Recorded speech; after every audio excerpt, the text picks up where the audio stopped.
What is up, guys? Welcome back to the channel again. This is Rob with RK Motorsports, and today we are doing part 3 of the Suzuki GSXR 600 rebuild. Now, we still have a lot to do to the bike. We've come a long way so far. A few things I want to point out that still need to be done that are probably going to get done during this episode. I still have to prime the tank. I've worked on the body filler a little bit more, so that's filled in. So I'm going to have to prime that. And then a few other things that I'm going to have to do. I'm going to have to get the bike up on some stands. And I'm gonna have to take off that rear wheel, clean the chain, and swap over that sprocket. And I'm also gonna check the front sprocket just to make sure that is not damaged. I'm also gonna be removing the rim tape, that red rim tape from the wheels, because that's not gonna fit with the color scheme of our new fairings. I also have the new exhaust right there. So that is gonna be replacing that old damaged one, and that's gonna be going on the bike right there. Also gonna check the coolant. Gonna do an oil change on the bike, oil and filter change, paint the side covers, and as you can see, I have the gauge cluster gone. That's actually at my house right now. So I'm gonna be doing the blue on the gauge cluster, and I'm gonna get that all converted over, and that's gonna be looking fresh to match the fairings. Another thing I wanna do is give another huge shout out to the guys over at Patreon. The newest supporters, we have Eric, Chase, Horacio, Dia, Orlando, Gabe, Andrew, and Josh. Huge shout out to those guys for supporting this channel. They're getting a little sneak peek behind the scenes of what's going on here, and you can do the same by heading over to the Patreon link. I'll put that link below the video. So let's get started.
Alright guys, so this is where we're at right now. I've got the rear wheel off, I've got the chain all nice and cleaned up, and I've got the front sprocket cover off. I wanted to get a little bit of a better look at the sprocket just to make sure the front one was in decent shape, and that still looks good. It's a steel sprocket, so it's holding up really nice. It has all the teeth intact still, and the chain is still in pretty decent shape. It just needed a nice cleaning. And I also want to give you guys a little bit of a tip on how I cleaned this chain up and got it all that grease and stuff off of there. Now what I use is my go-to is kerosene. That is what I use for cleaning the chains. That's my go-to all the time. And pick up one of these Grunge brushes. These are super helpful. You can get like one of these at Walmart, or order off of Amazon. I might even put a link in the description below on where you can pick one of these up. But just, soak the chain in kerosene, get that all nice and soaked on the outside, on the inside of the chain where your O-rings are, right in here. Kind of let that soak for a couple minutes. Spin the wheel around a little bit, get that Grunge brush in there, scrape it real good, and then just use like a rag and get the excess off. And another thing you can do is when you're rotating it around, spray it from the inside of the chain outwards. I didn't necessarily do that, but when you do it that way, it'll help push that dirt towards the outside of the chain instead of, forcing it back inside into the O-rings. So that's a little tip that I like to use. And I want to stress that if you are cleaning the chain like this, do it with the bike off. Don't do it with the bike running and in gear. I've done it before, but I do not recommend you to do it that way. Do it just by spinning the wheel, kind of using the Grunge brush, because I've seen horror stories of the wheel spinning, they got the rag in there, and then the rag gets caught, and then, their finger gets caught in between the chain and the sprocket. That's not a good situation to be in. So, make sure the bike's off when you're cleaning the chain. And what I see on the rear sprocket, this is a little bit better look at kind of what we were looking at. Basically, like every other tooth on the sprocket is like broken. I counted there's 16 teeth that are broken off of the sprocket, and it's got 46 teeth, and the remaining teeth that are on here don't look very good. So those were just about to be on their way out. Once again, like I said previously, I'm not a big fan of the aluminum sprocket. So I have a steel sprocket from a 2005 GSXR 600 that I'm actually gonna be putting on here. I checked online and they're compatible. And this one's the steel, so that's gonna replace the aluminum, and the teeth are in really nice shape. I just gotta give this a little bit of cleaning, and then I'll slap that on there. I'm also gonna be taking this rim tape off of the rim. Now the front rim is a whole nother story. I was gonna be taking the rim tape off of this, but after looking at it a little closer, I'm gonna have to get a new front rim and new front rotors because everything is warped. I'll give this a little spin right here. You can kind of see there's that wobble in the rotor, and this other rotor also has a wobble. It just kind of goes like that a little bit, and you can see the rim kind of has a little wobble to it too. So what I'm gonna do, I'm not gonna worry about taking the rim tape off of this one because I'm just gonna trash it anyways. So I have a new front rim on the way. It's also a gloss black. And I have a new set of front rotors that are gonna be coming on the way too, so I can get that new front rim, new rotors on the front, and we can get all set with that whole front end set up. And the brake pads are looking good on these calipers, so we don't need brake pads. But that is where we're at with the wheel situation. So I'm gonna be flopping those over very shortly.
All right, so I got the side covers painted. Those came out really nice. Just put a little body filler on some of those scratches and then gave them a quick, nice, even coat of paint. And those came out really nice. They really matched the color of the original case covers too. So what I'm gonna do tonight is I'm gonna go home, I'm gonna work on that blue gauge and turn that over the blue color because right now it's red. And then I'm gonna switch forward to tomorrow. So we'll do a little quick transition and we'll skip forward to tomorrow. And just like that, we are back at it again. Now, last night I started working on that blue gauge cluster because I wanted to swap it over from red to blue, but I had some issues with my soldering iron, so I'm gonna have to put a little delay on that. But a couple other things that I'm gonna be doing on this bike for this episode. I'm gonna be cleaning up this rear wheel. This is super dirty, grimy. We're just gonna give that a nice cleaning, get that looking nice and fresh. And I also had the sprocket soaking in kerosene last night, and that's gonna help break up some of that loose or remaining dirt and grime that's on there. So I'm gonna clean that up, get that sprocket over on the wheel. I'm also gonna be throwing that exhaust on. I'm gonna try and get this tank primered. I'm gonna build up a little bit more of that body filler and fill in and get this thing looking perfect. And I'll get that primered, and I'm gonna do the oil change on this thing, and I'm gonna check this coolant and top it off. So that's what we can expect for the rest of this video. Let's get to it.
Alright guys, so one of the last things that I'm going to do is I'm going to check the coolant, and it looks pretty full right now, but what I want to do is I want to get this tester right here. This is a tester you can get from like any auto parts store. That's where I picked this one up.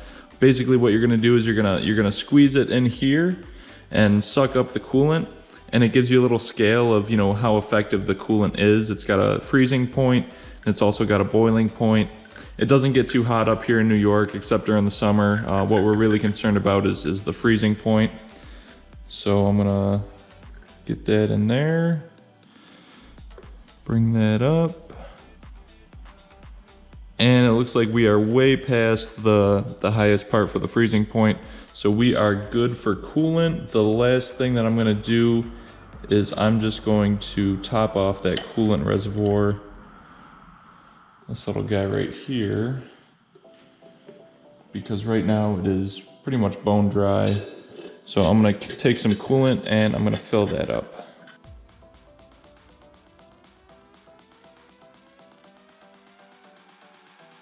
And as you can see, now that we got it filled up, you can see there's those two lines. There's that lower line and the top line for, you know, low and full. And that's right where we should be, right around the full mark, so that is good. You know, I've got the oil drained out. I'm gonna fill up the oil next.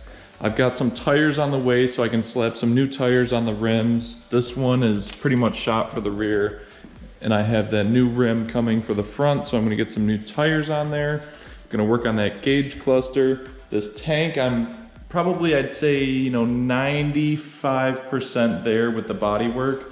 I still have to fine tune it a little bit. We're almost there. Then I'll primer the tank and get that ready for paint.